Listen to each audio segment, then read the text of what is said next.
सीधे जो है झारखंड से आप उड़ीसा की सरजमी पे पहुंचे हैं और बहुत सारा भव्य कार्यक्रम भी हुआ।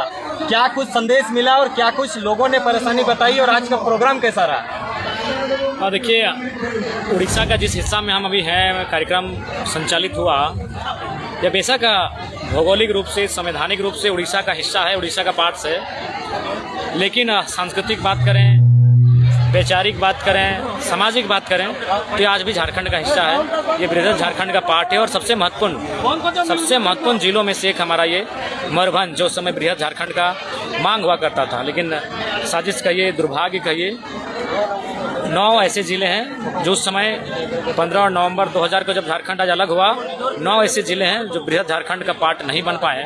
उसका अफसोस यहाँ के लोगों को भी है, झारखंड के लोगों को भी है, लेकिन चूँकि 25 साल बीत चुके हैं, लोगों ने यहाँ की आबो हवा को अपनाया है, इसी आबो हवा में अपना जीवन यापन कर रहे हैं। तो कुल मिलाकर मैंने उनसे वही पूछा कि अगर इस आबो हवा में आप ढल गए हैं, रह गए हैं, बस गए हैं, और तो उन्होंने कहा नहीं, आज भी हमारे अंदर अलग झारखंड राज्य के जो आंदोलन था वो हिलोर मारता है।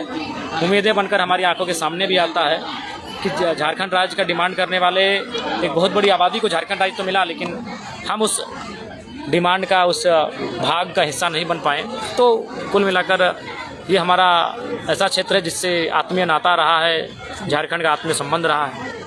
तो क्या लगता है कि आज जिस तरह से यहाँ पे भव्य कार्यक्रम हुआ, पहली बार आप यहाँ पे जो है उड़ीसा की सरजमी पे पहुँचे थे, लेकिन यह एक्सपेक्टेशन था कि जयराम महतो आएगा तो ये भीड़ उमड़ेगी? नहीं, हमें लगा कि चलिए नया राज्य है, कार्यक्रम तो ठीक ठाक होगा, लेकिन जिस हुजूम के साथ अभी भारी बारिश की बूंदों के बीच से लोग आए, अपना स्नेह, अपना प्रेम लुटाए, वो अविस्मरणीय है।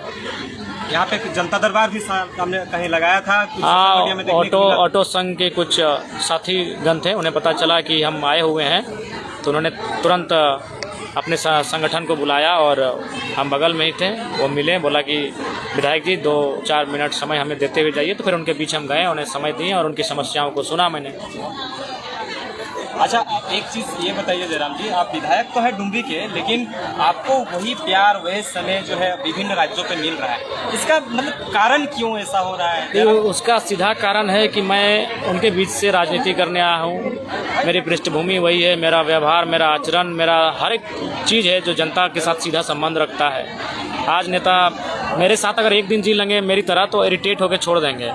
जिस प्रकार से लोग हमारे साथ रैलियों में हम प्रवेश करते हैं भीड़ भाड़ के बीच, तो हमें लगता है कि वह एक दिन भी मेरी तरह उस जीवन का अनुभव नहीं कर पाएंगे। लेकिन हमें लोगों के दुलार को, उनके प्यार को जो मिला है वो हमारे लिए बहुत बहुमूल्य है, और उम्मीद से बढ़कर हमें कल ही जहाँ जहाँ कार्यक्रम हुए बहुत भारी संख्या में लोगों ने आशीर्वाद दिया। झारखंड में बहुत सारी समस्याएं हैं, वैसे समस्या क्या आपको उड़ीसा में देखने को मिली?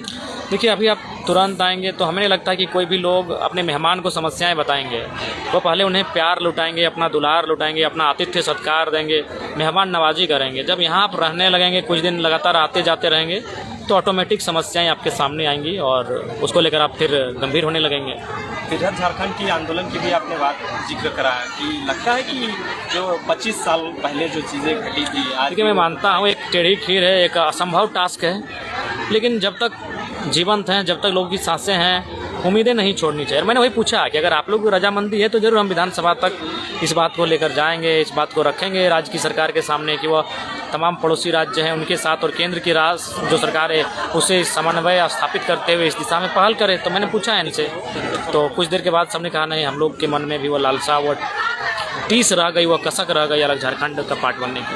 झारखंड में बहुत सारे विधायक हैं, जयराम महतो ही 2024 के चुनाव में जीत के आते हैं और जो है हर जगह पे अपनी परचम लहराने का काम करते हैं। तो ये एक्टिविटी जो है अदर नेताओं में नहीं दिखती है। तो उन लोग को मालूम है वो एक समीकरण से चुनाव जीतते हैं, राम राम करके चुनाव जीतते हैं। कोई मोदी का गुणगान करके, कोई मोदी के विपरीत राहुल गांधी का एक समीकरण का चुनाव होता है और उसको जीतते हैं। उन्हें अपना अलावा किसी सरकार से वास्ता नहीं है कि उनको भी मालूम है कि पार्टी का वोट से वो जीतते हैं और किसी को भी कैंडिडेट दे दें पार्टी वोट करेगी, पार्टी का जो कार्यकर्ता है वो वोट कराएंगे। अंतिम सवाल रहेगा, तमाम ऑर्गेनाइजर टीम को जो आपको यहाँ पे बुलाए थे, जिन्होंने आपको स्नेह प्यार दुलार दिखाया, उन तमाम उड़ीसा वासियों को क्या कुछ संदेश दे दीजिए? बिल्कुल, तमाम उड़ीसा वासियों, विशेषकर जो रायरंगपुर के नौजवान साथियों जिन्होंने इस कार्यक्रम के लिए मुझे आमंत्रित किया, अतिथि सत्कार किया, निसंदेह बहुत ही शानदार अनुभव लम्हा है ये। जीवन भर ये लम्हे यादों के पन्नों में समेट कर रखेंगे और इनका बहुत बहुत आभार प्रकट करते हैं, धन्यवाद देते हैं।